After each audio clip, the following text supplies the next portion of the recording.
Perry Dunlap called me a man who plays Tetris with boats. He wrote that in an email to the board. I found out 3 days later, sitting in my truck in the parking lot of a port I had just been fired from after 20 years. My name is Walt Greer. I'm 54 years old. For 20 years, I ran terminal operations at Pacific Gateway Port Authority in San Pedro, California. $9 Don Horn, $92 billion in cargo moved through that port every year. And most of how it moved existed only in my head. That was the problem, apparently. The morning it happened, the marine layer was sitting low over the harbor. You could not see the top of the gantry cranes, everything gray, everything quiet. The crane alarms, the container locks, the tugboat horns bouncing off the breakwater. I had 3 monitors running live vessel tracking, a tide chart thumbtacked to the wall behind me, and a whiteboard covered in berth assignments in my own handwriting. My thermos was on the desk, steel lid, dented, 12 years old. Coffee strong enough to stand a spoon in. Perry Dunlap walked in at 7:48 a.m. He did not knock. He had an HR rep behind him, a woman I had never met holding a tablet looking like she would rather be anywhere else on earth. Perry did not sit. He stood across from my desk in a slim-fit suit, no tie, sneakers that squeaked on the linoleum. He glanced at his Apple Watch twice before he opened his mouth. "Walt," he said, "we are making changes. The terminal is transitioning to a data-driven automated scheduling platform. Your position has been optimized out." He said it like he was reading off a slide deck. Then he said, "The part I will carry with me for the rest of my life. We are paying a director's salary for a man who essentially plays Tetris with boats." The HR rep's eyes dropped to her tablet. She did not look up again. I looked at Perry for about 3 seconds. I did not argue. I picked up my notebook from the desk. Small black cover worn soft at the edges, 20 years of shorthand inside. Berth numbers. Vessel names abbreviated to 3 letters. Tide windows, crane assignments, dispatcher initials, a language nobody else on earth could read. I slid it into my back pocket, left my badge on the desk. "I understand," I said, and I walked out. "Before I get into what happened next, you need to understand what I actually did at that port. I did not come up through the military. I started as a crane operator at 26, worked my way to shift supervisor, then operations coordinator, then director. 20 years of showing up before anyone else and leaving after everyone else went home. Holidays lost to ship emergencies, 3 a.m. Phone calls that I took in the dark so my wife would not have to hear the whole conversation. By the time Perry fired me, I was sequencing 40 container ships simultaneously, from memory, not from a spreadsheet, not from a dashboard, from 20 years of watching, listening, and remembering. I knew which berths had depth clearance for a Panamax vessel. I knew which crane operators ran 12% faster on Mondays. I knew which customs windows cleared faster if you filed the manifest before 3 p.m. Pacific time. I knew that the pilot boat captains at Pacific Gateway responded faster if you called them by first name and asked about their kids before you asked them to move a ship. And I knew 160 dispatchers across 12 countries by name, by habit, by pattern. Carl, who called from Shanghai every Tuesday and always underestimated transit time by 4 hours. Every single shipment, without fail. Stu in Rotterdam, who would not book a Tuesday berth because he lost a cargo vessel on a Tuesday 15 years ago and never got over it. I never pushed him on Tuesdays. I just scheduled Wednesdays and we were always fine. None of that was documented anywhere. It never needed to be. I was always there. 160 dispatchers knew my voice. They knew that when they called my number at 2 a.m., because a vessel's ETA had shifted by 6 hours, I would pick up. I would remember their ship. I would know their crew rotation and their draft requirements, and whether their customs broker worked faster if you got paperwork in before noon on a Friday.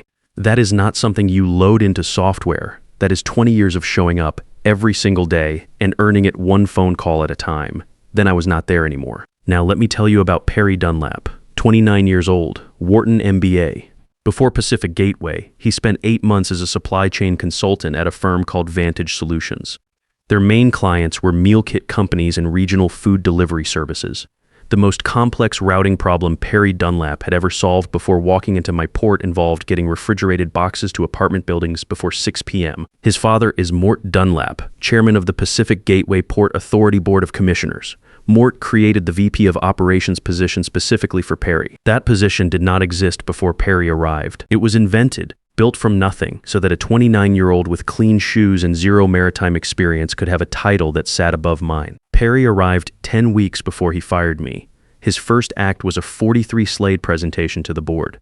Pacific Gateway 2.0 Digital First Terminal. Scalable, data-driven, automated throughput, He ordered a $1.8 million scheduling platform designed for regional warehouse operations, not deep-water container terminals. He never walked the docks, never sat in the operations center during a 3 a.m. vessel surge, never once asked me how the current system actually worked. He did not ask because he already had the answer.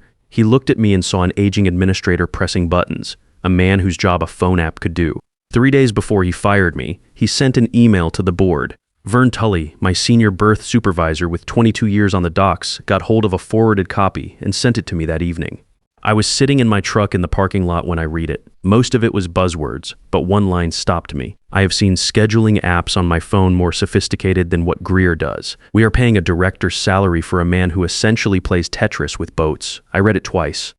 Set my phone on the passenger seat next to my tide chart and the high-vis vest that had been riding there for 2 years. Looked out through the windshield. The fog was still heavy. The cranes disappeared into it like they had been erased. I sat there a while, engine off, windows up, wasn't angry, just clear.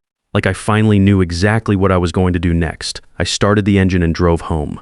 Lorraine knew before I said a word. She always does. She put a plate in front of me at the kitchen table. Chicken, rice, green beans. The Tuesday rotation we had kept for 19 years. She sat across from me and waited. Did not ask, did not push, just poured herself a coffee and let the quiet do the work. Our son Cody came through the kitchen around 9, gym bag over his shoulder. 17 years old, varsity wrestling, 160-pound class at San Pedro High. He looked at my face and stopped in the doorway the way a kid does when he reads a room before he walks into it. You okay? Yeah. He held eye contact a second longer than a 17-year-old usually holds it with his father. Then he nodded once and went upstairs. Smart kid. Knows when to leave a room. We heard his door close. Lorraine set down her coffee. They fired you, Perry. She did not say anything right away. Just looked at me the way she looks at a shipping invoice she already knows is wrong but checks anyway. What are you going to do? I do not know yet. That was Tuesday night. Wednesday I sat at the kitchen table with my notebook open. Did not read it, just held it. Flipped pages. 20 years of shorthand that looked like a foreign language to anyone who was not me. Every page was a week. Every week was 40 ships, sequenced, routed, docked, unloaded, and cleared. I closed it, set it next to my thermos, and looked out the kitchen window at the harbor. You can see the cranes from our house if you stand in the right spot. Thursday morning, my phone rang, 72 hours after the firing. Caller ID said Gil Navarro. Gil is the executive director of the Port of Long Beach, 61 years old, former petroleum engineer, 25 years in offshore logistics before moving into port administration. We had crossed paths at the Pacific Maritime Conference every year for 5 years running. Every year, same conversation, same question at the end of it. Same polite no from me. I had been loyal to Pacific Gateway. I thought loyalty ran both directions. Gil did not waste time. Walt, I have been asking you the same question for 5 years. The answer was always no. I need a different answer this time. Name your terms, he had heard. Of course he had heard. The West Coast deepwater port world is small. News that Pacific Gateway fired its director of terminal operations traveled through the maritime network faster than a customs bulletin. By Wednesday, 3 different people had already called Gil to tell him before he called me, Gil, I got fired 3 days ago. Chief Operating Officer. Full operational authority. No political appointees in your reporting chain. $4.2 million over 3 years. Performance incentives tied to throughput growth. You run the terminal. I handle the board. That is the offer. I told him I needed 48 hours. That evening I sat at the same kitchen table, same chairs, same view of the harbor through the window above the sink. I laid it out for Lorraine, COO, $4.2 million. Full authority, 20 minutes from our front door. She looked at me for a long moment, hands flat on the table. You're asking me if you should take it. I'm asking what took so long. She picked up her coffee and did not say anything else. She did not need to. I called Gil Saturday morning at 7 a.m. I will take it. I started at Long Beach within 2 weeks. They gave me an office with a window that looked directly out over the ship channel. I did not care about the size of the office. I cared about the window. From that window, I could see the cranes. I could see the vessels moving through, and I could see the ones that were not moving. Here's what I did not do when I got there. I did not call a single dispatcher, not one, not yet. I knew the Maritime Network had already done the work for me. By the time I walked into that Long Beach office, Carl in Shanghai had already heard from 3 different contacts that Pacific Gateway's operations director was gone. Stu in Rotterdam had heard it the same day I got fired, from a pilot boat captain he drinks with at a conference every year. The network moves fast. It always does. So I waited exactly 2 weeks, let the news settle, let people wonder. Let Pacific Gateway's new system try to fill the space I left. Then my phone started ringing. Not Pacific Gateway's operations line, my cell. The number that had not changed in 12 years. When they called, I said the same thing to every one of them. Calm, no drama, no complaints about what happened. I'm at Long Beach now, same number, same me. Carl called back in 40 minutes. Did not ask about rates. Did not ask about berth fees or turnaround times. Just said he heard I had moved and wanted to make sure he had the right number. Stu called the next morning. He said, about time you went somewhere that deserved you. That was the whole conversation about Pacific Gateway. Then we talked about his next 3 vessel schedules. One by one they called back, and when they did, I remembered everything. I knew Carl's transit time habits. I knew Stu's Tuesday rule. I knew which dispatcher in Busan needed an hour's notice before any schedule change or he would not pick up. I knew which broker in Rotterdam filed paperwork faster if you sent him a heads-up email before the official manifest hit the system. None of that was in any database. It was all still exactly where it had always been, in my head, in my notebook, in 20 years of picking up the phone at 2 a.m. and knowing the person's name before they finished saying hello. Within 60 days, $2.8 billion in annual cargo commitments had been verbally redirected to the port of Long Beach, not because I offered better rates, not because Long Beach had newer infrastructure, because when a dispatcher called my number, I picked up and I remembered. The system did not stay at Pacific Gateway when I left. The system was never at Pacific Gateway. The system was me. While I was building something new at Long Beach, Vern Tully was watching Pacific Gateway fall apart from the inside. He sent me short texts. No editorializing, no commentary, just the facts. One day at a time. Day 1 was a Wednesday. The $1.8 million platform assigned 2 Panamax vessels to the same berth at the same tide window. Same berth, same time. 2 ships that together displaced more water than a city block trying to occupy the same 40 feet of dock. Vern caught it manually before the pilot boats launched. He fixed it himself, rerouted one vessel to a secondary berth, called the pilot captain directly, and held the second ship at anchor for 90 minutes while the first cleared. Nobody outside the operations center knew it happened. Vern texted me 2 words that evening already started. Day 2 was Thursday. The software did not know Crane 4 was down for hydraulic repair. Nobody had told it. Nobody knew they needed to tell it. Because for 20 years I had carried that information in my head and updated it every morning before the first shift. Crane 4 had been scheduled for maintenance that week. I knew that. The software did not. 2 vessels got assigned to a berth where the primary crane was sitting dead. A 3-hour delay cascaded into 6. The second vessel missed its tide window. It sat at anchor and burned fuel while its cargo owner paid anchorage fees by the hour. The vessel master called the operations center 3 times, got a different person each time. Nobody had an answer. Day 3 was Friday. The Longshoremen's Union filed a grievance before noon. The software had generated shift assignments that broke the informal rotation system I had built with the shift foreman over 20 years. That system was not written down anywhere. It was not in any manual, not in any database. It was an understanding, a handshake that took years of 4 a.m. Arrivals and kept promises to earn. The software did not know it existed. It just assigned bodies to slots based on availability codes. The shift foreman, a man named Roy who had been moving steel at that port for 27 years, looked at the assignments and walked straight to the union rep without saying a word to anyone in management. Work slowdown started by 2 p.m. Day 4 and Day 5 were the weekend. Ships that I would have sequenced through in a rolling rhythm, staggered by draft and cargo type and crane compatibility and customs clearance windows, sat at anchor in the outer harbor. The vessel queue that had been 4 ships when I left on Tuesday was now 11. Dispatchers started calling Pacific Gateway's operations center. They got an automated voice system asking them to press 1 for English. Several of them called my cell instead. I told each one the same thing, same tone, no editorializing. I am at Long Beach now. I cannot help with Pacific Gateway, but if you want to talk about your next vessel, I'm here. 3 of them booked with Long Beach before the weekend was over. Day 6 was Monday. 47 ships at anchor in the outer harbor. The Coast Guard issued a traffic advisory for the approach channel. Harbor pilots were requesting priority routing for vessels that had been waiting since Thursday. Vessel masters were on the marine radio demanding berth assignments that nobody in the Pacific Gateway Operations Center could give them because the software kept generating conflicts and the staff kept overriding them manually, and nobody had a system for deciding which override took priority. A local news helicopter flew out and got the shot. Aerial footage of the outer harbor packed with container ships stacked up like cars on the 405 at rush hour on a Friday. The story ran that evening. Port officials declined to comment. Perry held an emergency meeting with his operations staff that afternoon. He said the word scalable 4 times. He talked about software integration timelines and onboarding periods and legacy data migration challenges. Not once did he mention that the man who had run that operation for 20 years was sitting in an office 20 miles south, doing the same job without any of those problems. His LinkedIn post was still live. Day 1 of Pacific Gateway's digital transformation. Proud to lead the charge. The comments had turned by day 4. By day 6, they were a different thing entirely. Longshoremen, retired harbor pilots, freight brokers who had worked that port for decades. One comment from a retired pilot captain read, "You fired the only man who knew how to run that port and replaced him with an app designed for warehouse pallets. Enjoy your transformation." Perry did not delete the post. I think he did not know how to admit he should. That same week, the Department of Transportation opened a preliminary supply chain disruption inquiry. A logistics journalist reached out to me for comment.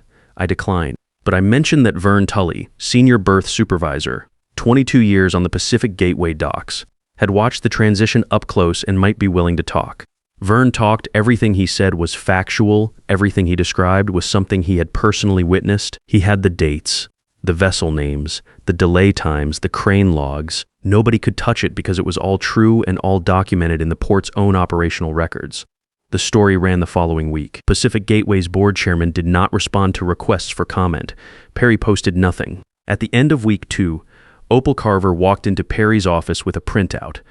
Opal was Pacific Gateway's CFO, 54 years old, sharp as anyone I had ever worked with. She and I had not been close, but she understood what my department produced, at least in terms of what it meant to the revenue line. She set the printout on Perry's desk and did not sit down. "We have lost $1.2 billion in committed cargo in 14 days. The dispatchers are not calling us. They are calling Greer." Perry leaned back in the chair that used to be mine and said, "Then get new dispatchers." Opal looked at him for a long moment, did not respond, did not argue, turned around and walked down the hall directly to Mort Dunlap's office. She did not need to say anything more. The numbers said everything. By the end of month 2, Pacific Gateway had lost $2.8 billion in rerouted cargo. 3 major shipping lines had formally terminated their berthing agreements, not suspended, terminated, legal letters filed, contracts done. The port dropped out of the top 3 West Coast terminal rankings for the first time in its history. The DOT preliminary inquiry escalated to formal federal oversight proceedings. Investigators started requesting operational records, scheduling logs, staffing decisions. They wanted to understand how a terminal handling $9 and $2 billion in annual cargo had come apart in 60 days. Mort Dunlap did not have a good answer, because the answer had a name, and that name had walked out of the building carrying a worn black notebook 60 days earlier. The board turned on Mort Dunlap, not slowly, not diplomatically. 7 commissioners who had rubber-stamped the creation of the VP of Operations position, who had nodded along to Perry's 43-slide presentation about digital-first terminals, who had approved the $1.8 million warehouse scheduling platform without asking a single hard question. Those 7 commissioners sat across from Mort in an emergency session and saw exactly what he was. The man who had handed his 29-year-old son the keys to a $9 and totter operation and told him to drive. Mort did not fight it. He could not. Every decision that led to that room had his name on it. The federal investigators would find every one of them, and he knew it. Mort fired Perry that week. Quietly. No company-wide email, no LinkedIn post, no exciting changes ahead. Perry cleared out his office on a Friday afternoon. The office that had been mine for 20 years and his for 10 weeks. Vern watched from the dock, said Perry carried one small box to his Range Rover. White, leased, still had the dealer plate frame on it, tires that had never touched the dock road. At the parking lot exit, the tires spun in the gravel. Could not get traction, Perry had to reverse and try again. Vern did not laugh. He said it was the saddest thing he had seen at that port, and he once watched a man lose 3 fingers to a snapped mooring line. 2 weeks later, a federal administrator took operational control of Pacific Gateway, career civil servant, 30 years in maritime regulatory work. He arrived on a Monday morning, walked the docks, toured the operations center, sat through a review of the scheduling software. Then he called the remaining senior staff into a meeting room and asked one question. Who was running vessel scheduling before the platform? Silence. Then everyone in the room pointed at the door I had walked out of 67 days earlier. The administrator closed his notebook and looked at the empty chair at the head of the table. So you fired your operating system and replaced it with a warehouse app. Nobody said anything about 90 days after Perry's firing. My phone rang. Caller ID. Mort Dunlap. I was at my desk at Long Beach. Through the window I could see 2 vessels moving through the ship channel, a third being guided to berth by a pilot boat. The cranes were working, the straddle carriers were running. The operations center down the hall had 3 of my people on headsets talking to dispatchers in 4 time zones. My notebook was open on the desk next to my thermos. I picked up. Mort sounded old, not 62 old. The kind of old that shows up overnight when a man realizes he burned down something that took decades to build and cannot put it back together. He asked if I would consider consulting for Pacific Gateway through the federal oversight transition. Said they needed someone who understood the systems. Said they would pay whatever I asked. I let 4 seconds go by. Could hear him breathing on the other end. Mort, I do not break my commitments. I hung up. 7 words. 20 years packed into 7 words. He had 20 years of my commitment and threw it away because his son called me a man who plays Tetris with boats. Now he wanted it back. The answer was the simplest sentence I had spoken in a long time. 14 months after I started at Long Beach, my terminal surpassed Pacific Gateway's historical peak throughput. Not their current numbers, which by that point were a fraction of what they had been. I mean their all-time best. The highest annual throughput Pacific Gateway ever recorded in their best year, with me running their operation. We beat that number in 14 months. Prim 2.8 billion in rerouted cargo. Market share up 34%. Several of my former Pacific Gateway dock supervisors had followed me over by then. Vern came after 5 months. He called me on a Sunday night. I'm done watching that place die. You got a spot?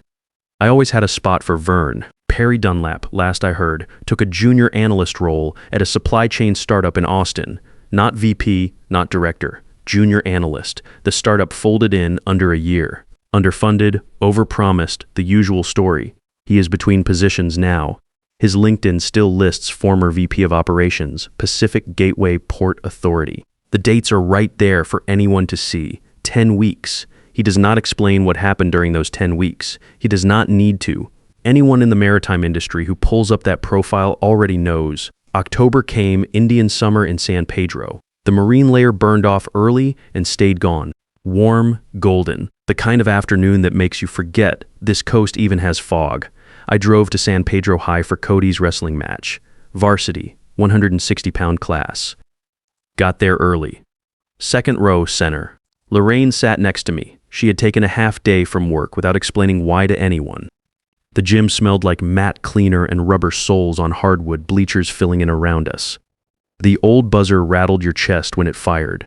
Cody came out of the locker room in his singlet, headgear on, mouthguard in. He scanned the stands the way athletes do, not looking for anyone specific, just reading the room. His eyes found me. 2nd row, center. He did not wave. Did not smile. Just nodded once. I nodded back. He circled his opponent for about 20 seconds, reading him, patient. Then he shot for the takedown, low and fast and clean. He controlled the first period. In the second, he worked a half Nelson, turned his man, and pinned him flat.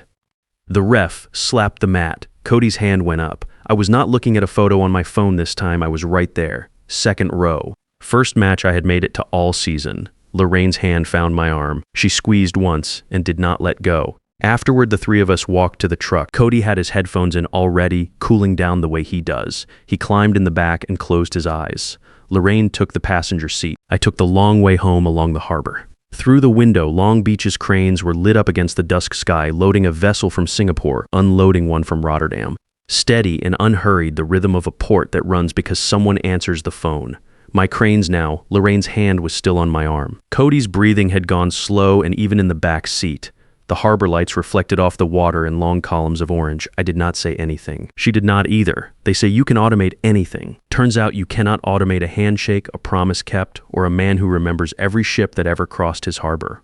If you have spent 20 years building something that only works because you show up every single day, and then some kid with a fresh MBA and the right last name tells you that an app can do what you do, listen carefully. He is not describing your job. He is describing what he thinks your job looks like from a conference room where he has never once picked up the phone at 2 a.m. You're not replaceable. What you have earned, what people trust you with at the worst hour of the night, that does not transfer to software. It follows you and the right people, the ones who actually need it done. They will find you. If this one hit home, hit like and subscribe. I will see you in the next one.